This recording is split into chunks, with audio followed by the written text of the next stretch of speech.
Olá pessoal, sejam todos muito bem-vindos. Eu sou o professor Lucas Barbosa e hoje nós vamos estudar o tecido epitelial. O tecido epitelial é aquele tecido que vai revestir a parte mais externa do nosso corpo. Ele vai estar ali na parte mais externa da pele e também ele vai revestir a parte interna dos nossos órgãos ocos. Por exemplo, a parte interna do nosso tubo digestório. Então, vamos começar pela função do tecido epitelial. O tecido epitelial ele tem uma função de revestimento, proteção, absorção, secreção e excreção. Revestimento é uma função bem ligada à proteção, né? Aquilo que você reveste, você vai também estar protegendo. A absorção, a gente sabe, né, que é muito importante a absorção de substâncias químicas, por exemplo, no intestino. Então, como a parte interna do intestino é revestida por tecido epitelial, o tecido epitelial ele tem uma função de absorção. A nossa pele também, né? A parte mais externa da nossa pele, ela também tem uma função de absorver algumas substâncias. Secreção é quando essa substância ela vai ser produzida por uma glândula e secretada, ou seja, colocada para fora, né? Quando a gente fala de secreção, é uma substância boa. Excreção é uma substância ruim, né? É um lixo metabólico. Então, quando a gente secreta algo positivo para o nosso corpo. Quando a gente excreta, a gente está eliminando alguma coisa tóxica, uma substância lixo, que não serve mais. Aqui vocês podem observar bem o tecido epitelial. Aqui nós temos várias células, aqui eu estou contornando uma célula, outra célula, outra célula, outra célula. Esse pontinho mais escuro no centro da célula é o núcleo celular. Tá? E o contorno da célula, vocês sabem que é a membrana plasmática. Observem que o tecido epitelial ele está aderido, né? Ele fica colado praticamente no tecido conjuntivo, através da membrana basal. Então, quais são as características do tecido epitelial? As células elas ficam muito próximas umas das outras, com pouca matriz extracelular. Matriz extracelular, pessoal, entendam como uma substância que fica entre as células. Aqui no tecido epitelial, há pouquíssima matriz extracelular e as células elas ficam bem grudadinhas umas nas outras. É um tecido não vascularizado, ou seja, não vai apresentar vasos sanguíneos, e nem nervado, ou seja, não vai apresentar nervos. Então, como é que é feita a nutrição? A nutrição ela é feita por difusão e o tecido epitelial ele é fixado ao tecido conjuntivo pela membrana basal, como vocês bem viram na foto. Bom, a função de secreção e excreção ela é exercida por glândulas. Existem três tipos de glândulas no tecido epitelial. Nós temos a glândula endócrina, endo vem de dentro, a glândula exócrina, exo vem de fora, e a glândula mista, que é uma mistura da glândula endócrina com a glândula exócrina. Vamos começar aqui pela glândula endócrina. A glândula endócrina ela não possui ducto, que é como se fosse um caninho. Tá? O nome dado à sua secreção é hormônio. Então, quem é que produz os hormônios? São as glândulas endócrinas. A secreção desse hormônio ela é produzida e vai para os vasos sanguíneos que ficam bem próximos a essa glândula. Vocês vão já ver a imagem, vai ficar bem claro. Lembre-se que a glândula endócrina ela não tem ducto, ela não tem um caninho por onde vai passar essa secreção. Já a glândula exócrina, ela vai possuir sim o ducto, que é um caninho.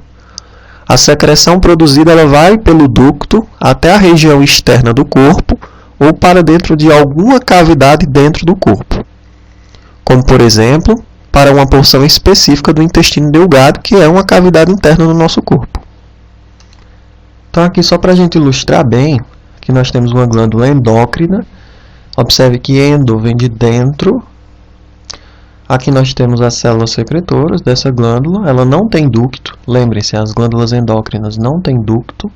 E elas ficam próximas a vasos sanguíneos. Vejam aqui o capilar. Já as glândulas exócrinas, exo, vem de fora. Então, são glândulas que vão secretar ou excretar determinadas substâncias para fora do corpo ou para dentro de cavidades do corpo. Então, aqui nós temos as células secretoras, que são essas daqui mais inferiores, e aqui nós temos o ducto. Esse ducto vai levar essas substâncias. Então, lembrem-se, as glândulas exócrinas têm esse ducto secretor. E também nós temos as glândulas mistas. são uma mistura de glândula exócrina e glândula endócrina. Por exemplo, o pâncreas. O pâncreas, quando ele secreta o suco pancreático dentro do intestino, ele funciona como uma glândula exócrina. Já quando ele produz insulina e glucagon e secreta isso na corrente sanguínea, dentro dos vasos sanguíneos, ele tem a função de glândula endócrina. Portanto, o pâncreas ele é uma glândula mista. Aqui nós podemos ver exemplos de glândulas endócrinas e glândulas exócrinas. Como glândulas exócrinas, nós temos estes exemplos aqui. Vocês sabem, né, que as glândulas exócrinas, elas vão secretar ou excretar substâncias para fora do corpo, né, e elas possuem um ducto. Nós temos como exemplo aí, as glândulas salivares, que vão produzir a saliva, as glândulas mamárias, que vão produzir o leite, as glândulas sudoríparas, que vão produzir o suor, as glândulas sebáceas, que vão produzir o sebo. Né? Veja que todas essas glândulas, elas lançam seu conteúdo para fora do corpo, ou para dentro de alguma cavidade dentro do corpo, e elas possuem ducto. As glândulas endócrinas, elas não possuem ducto, certo? E elas vão lançar o seu conteúdo, que a gente chama de hormônio, dentro da corrente sanguínea, dentro dos vasos sanguíneos. Exemplo, glândula pineal, o hipotálamo, a hipófise, a tireoide, as paratireoides, o timo, as suprarrenais, a glândula mista, que é um pâncreas, né? O pâncreas, vocês sabem que ele tanto pertence às glândulas exócrinas quanto às glândulas endócrinas, por isso que é uma glândula mista. E nós temos também os testículos, como glândula endócrina. E agora nós passamos a estudar os tipos de tecido epitelial. Tipos de tecido epitelial. O primeiro tipo é o epitélio simples pavimentoso. Observem aqui que ele é formado por células achatadas e dispostas em uma única camada. Ocorre em locais do corpo onde a proteção mecânica não é fundamental.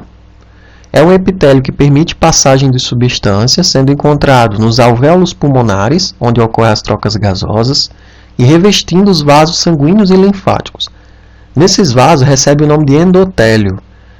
O tecido epitelial simples pavimentoso, ele reveste também as cavidades pericárdica, pleural e peritoneal. Nesses casos recebe o nome de mesotélio. Então, endotélio é quando esse epitélio simples pavimentoso reveste os vasos sanguíneos e linfáticos. Já mesotélio, a gente dá o nome de mesotélio quando esse epitélio simples pavimentoso ele vai revestir as cavidades pericárdica, pleural e peritoneal. Observe, epitélio simples, simples porque só tem uma camada. Pavimentoso, pavimentoso porque é achatado, tá? Simples, uma camada, pavimentoso, achatado. Vocês devem ter percebido que, como ele tem só uma camada de células, ele não tem a função de proteção. Se tivesse a função de proteção, nós teríamos várias camadas de célula, que é para garantir uma proteção maior, não é assim? E como ele é bem fininho, ele serve justamente para passagem de substâncias. Por quê? Porque é muito mais fácil passar uma substância tendo só uma camada de células do que passar uma substância tendo várias camadas de células. O próximo tipo de tecido epitelial é o epitélio simples cúbico. De novo, simples porque só tem uma camada. Cúbico porque as células têm um formato cúbico ou cuboide, né? Esse epitélio simples cúbico ele é formado por uma só camada de células cúbicas, ocorre nos túbulos renais, tendo a função de absorção de substâncias presentes na urina, devolvendo-as para o sangue. Também, na superfície livre das células, existem invaginações que atuam aumentando a superfície de absorção, de modo semelhante ao que ocorre no caso das microvelocidades, isso nos túbulos renais. Né? E esse epitélio ocorre também no revestimento externo dos ovários e nos ductos de glândulas, com função de revestimento. Então, onde é que esse epitélio simples cúbico ele ocorre? Ele ocorre nos túbulos renais, ele ocorre no revestimento externo dos ovários e nos ductos de glândulas. E aí podem ocorrer, nesses túbulos renais, invaginações que vão aumentar a área de superfície de absorção. O próximo tipo de tecido epitelial é o epitélio simples prismático. Aí olha como é fácil. Simples por quê? Porque só tem uma camada de células. Prismático por quê? Porque as células têm um formato de prisma. ou de coluna, por isso que é simples prismático ou simples colunar. O epitélio simples prismático ele é formado por uma só camada de células altas, de formato prismático, e ele vai revestir o estômago e os intestinos. É comum a presença de mucosas unicelulares nesse tecido. Nos intestinos, a superfície livre das células é rica em microvilosidades que vão aumentar a área de absorção. Esses epitélios têm a função de proteção, lubrificação, absorção e secreção. Então, onde é que esse tipo de tecido epitelial, o epitélio simples prismático, vai estar presente? No estômago e nos intestinos. Algumas dessas células elas vão ter a função de produzir muco. Tá? Então, é comum a presença de glândulas mucosas unicelulares, células que vão produzir muco. E esse tecido ele pode ter microvilosidades, que é nessa parte mais externa aqui. As microvilosidades servem para aumentar a área de superfície, para aumentar e favorecer a absorção, tá, de nutrientes, por exemplo, de substâncias. E esse tecido ele vai ter a função de proteger o estômago e os intestinos. Veja que ele é bem alto, justamente essa proteção. Ele vai servir para lubrificar, já que ele vai produzir muco. E ele vai servir para absorver nutrientes e também para secretar, no caso das células que vão secretar muco. Então, ele secreta muco e ele absorve substâncias dos alimentos que a gente ingere. Por que é importante ele produzir muco?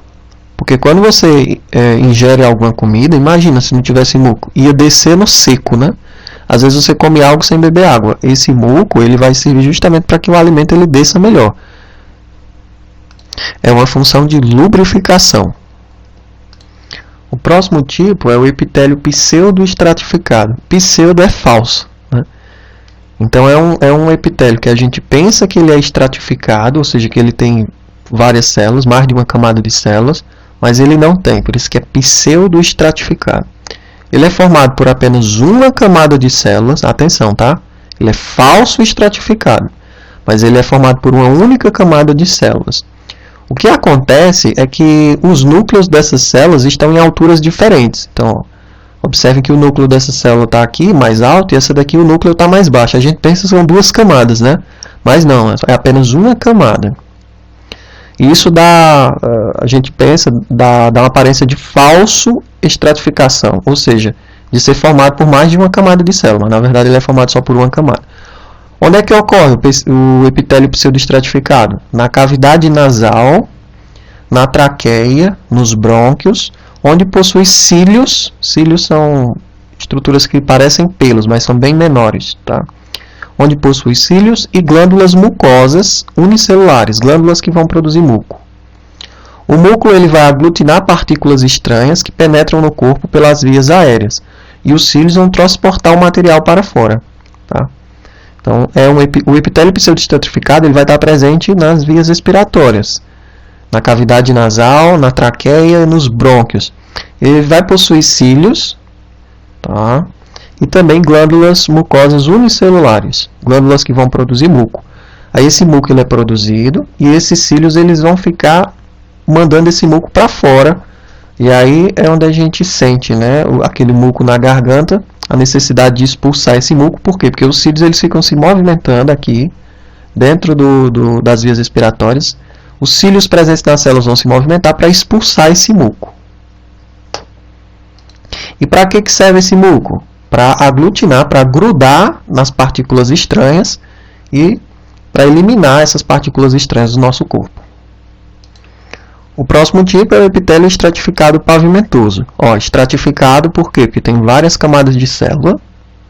E pavimentoso porque o formato dessas células é pavimentoso. Então é formado por várias camadas de célula, por isso estratificado, das quais apenas as células das camadas mais inferiores possuem a capacidade de divisão celular. Somente essas células aqui mais de baixo têm a capacidade de se dividir. Ou seja, de fazer um processo que a gente chama de mitose, que você já conhece. As funções desse epitélio são de proteção mecânica, proteção contra a perda de água. É óbvio, né? Que se tem várias camadas de célula, se você der uma pancada aqui, essas células elas vão ter uma capacidade de proteção maior. Não é assim? E também protege contra a perda de água. Vamos ver que a água está mais acumulada aqui. Como você tem várias camadas de célula, essa água ela não vai sair aqui facilmente por esse epitélio. Ocorre nas áreas de atrito, como na pele e nas mucosas bucal, na mucosa da boca, e na mucosa vaginal. Justamente porque essas mucosas elas sofrem muito com atrito, né? Pode ser queratinizado, esse tecido, esse epitélio estratificado pavimentoso, pode ser queratinizado formando a epiderme, que é a camada mais externa da pele, tá? Ou não. Nesse último caso, ocorre na boca, no esôfago, na vagina e no canal anal, no caso de não queratinizado. Os últimos dois tipos são o epitélio estratificado, que tem várias camadas de célula de transição, é aquele que estica, as células elas mudam de formato, tem uma certa elasticidade nesse daqui. E nós temos o epitélio estratificado, porque tem várias camadas de célula, prismático, porque tem células prismáticas, colunar, porque tem células colunares. Vamos começar primeiro por o epitélio estratificado de transição. De transição, lembre-se que é aquele que estica. Então, há uma modificação especial do epitélio estratificado pavimentoso, em que o número de camadas celulares e as formas das células variam de acordo com a distensão do órgão, de acordo com a distensão que é a elasticidade, né? Só para facilitar aí didaticamente para vocês. Onde é que ocorre esse tipo de tecido, do epitélio estratificado de transição, que precisa de uma certa distensão? Ocorre na bexiga urinária e nos ureteres, porque eles precisam esticar. Então, lembre-se, de transição é aquele que estica. E o epitélio estratificado prismático colunar é aquele que tem várias camadas, células prismáticas, células colunares, e ocorre na conjuntiva ocular, que é a lentezinha do nosso olho, nos grandes ductos excretores das glândulas salivares e na maior parte da uretra. Exerce basicamente a função de proteção. Não esqueçam, epitélio estratificado prismático colunar ocorre na conjuntiva ocular, nos grandes ductos excretores das glândulas salivares e na maior parte da uretra, e exerce basicamente a função de proteção. Bom, pessoal, e aqui a gente pode observar como é que ocorre a junção entre as células. É muito importante que as células elas se liguem umas às outras, e a gente tem estruturas que vão ser responsáveis por fazer essa ligação. Tá? Então, aqui nós temos os tipos de junções intercelulares entre as células, a junção entre as células. Então, aqui você tem uma célula, ó, aqui você já tem outra, e aqui do outro lado você já tem outra. Então, são 3 células representadas aí, e aqui está mostrando como é que elas se unem umas com as outras. Aqui seria o epitélio do intestino. Aqui a gente pode observar as microvilosidades que servem para aumentar a área de superfície, certo? O primeiro tipo de junção intercelular é a junção aderente ou junção compacta. Ela serve para selar os espaços entre as células. Então, junção aderente serve para selar o espaço entre as células. Nada vai passar aqui por o meio, tá? Entendam assim que é para facilitar. É como se fosse uma junção tão forte que nenhuma substância vai passar por aqui. Aqui nós temos esses pontinhos vermelhos, são proteínas que a gente chama de actina, que fazem parte aqui da composição das junções aderentes ou junções compactas. Aderente é de adesão forte, de cola, né? Beleza. O outro tipo de junção são os desmossomos. Observe que aqui nos desmossomos nós temos 2 partes que vão se unir. Cada parte é formada por essa estrutura em vermelho e por essas estruturas em azul, esses filamentos em azul, que a gente chama de filamentos intermediários. Então, aqui você tem uma parte do desmossomo e aqui você tem a outra parte do desmossomo. Essas 2 partes vão se unir, como se fosse um zíper, e formam o que a gente chama de desmossomo. Um outro tipo de junção é a junção comunicante. O próprio nome já diz qual é a função desse tipo de junção. É permitir a passagem de substância entre as células. Tá? É permitir a comunicação entre essas células, a passagem de substâncias dessa célula aqui para essa outra célula, da mesma coisa dessa célula aqui para essa outra célula. Por isso, junção comunicante. E o último tipo são os hemidesmossomos. Os hemidesmossomos nada mais são do que a metade de um desmossomo. Dá para perceber, né? O hemidesmossomo é a metade de um desmossomo e serve para unir a célula à lâmina basal. Tá? Normalmente os hemidesmossomos eles vão se localizar aqui na região basal, na região de baixo da célula. Aqui nós temos a lâmina basal e logo abaixo nós temos a matriz extracelular. Para encerrar a nossa aula, eu sei que vocês estão super curiosos, vamos estudar aqui como é que é composta a pele. Então, aqui nós temos uma figura da pele humana, tá? Observem que essa pele ela é formada por algumas camadas. Essa primeira camada é a epiderme, por isso que eu disse a vocês que a epiderme é a parte mais externa da nossa pele. A epiderme ela vai ser formada por um estrato córneo, que é essa primeira camadazinha aqui, ó, formada por células mortas, cheias de queratina, e uma segunda camada mais interna de células epidérmicas vivas. Células que vão, essas células mais inferiores aqui vão ter a capacidade de divisão celular. Então elas vão se dividindo, se dividindo, se dividindo. Essas células aqui vão subindo, subindo, morrendo, e essa região ela vai sendo reconstruída à medida que o tempo passa. Tá? Então a primeira camada é a epiderme, formada pelo estrato córneo, células mortas, e pelas células epidérmicas vivas, que é essa parte mais inferior, certo? Aqui nós temos a camada basal, que seriam as células mais inferiores. Perfeito. A segunda camada é a que a gente chama de derme, é a nossa derme, que já é formada por tecido conjuntivo. Na derme a gente tem várias estruturas. Olha, nós temos glândulas, no caso a glândula sudorípara, aqui, ó, essa mais branca, que vai produzir o suor. Isso é produzido aqui embaixo e vai pelo ducto até a parte externa, portanto é uma glândula exócrina, tem ducto e vai para fora. Aqui nós temos também a presença de uma glândula sebácea, que é essa glândula aqui, ó, que vai produzir o sebo. O sebo ele serve para lubrificar a pele e os pelos, só que quando a gente tem a produção excessiva de sebo, a gente tem o desenvolvimento de espinhas, assim, porque os poros eles vão ficar obstruídos. Os poros são essas estruturas, esses pontinhos pretos aqui, ó, na região do estrato córneo, tá? Beleza. Nós temos o músculo eretor do pelo. Quando a gente sente frio, esse músculo eretor do pelo vai ser acionado e aí nós temos aquele arrupiado, né, dos pelos. Beleza. O que é que nós temos mais? Nós temos terminações nervosas aqui na derme. Essas terminações nervosas elas vão ser de vários tipos e vão permitir a percepção de pressão, dor, quente, frio. Quando você coloca algo em contato com a sua pele, são essas terminações nervosas que vão sentir essa temperatura, frio, quente. Também você tem terminações nervosas que vão permitir você sentir a pressão, então, se você está apertando mais, se está apertando menos, e também a dor quando há alguma lesão, né? E são essas terminações nervosas que vão enviar essa mensagem de dor a partir do sistema nervoso, certo? E nós temos uma última camada aqui, que é o tecido subcutâneo. O tecido subcutâneo é formado por gordura, é o tecido adiposo, que nós vamos estudar posteriormente. Esse tecido ele serve como isolante térmico e reserva de energia.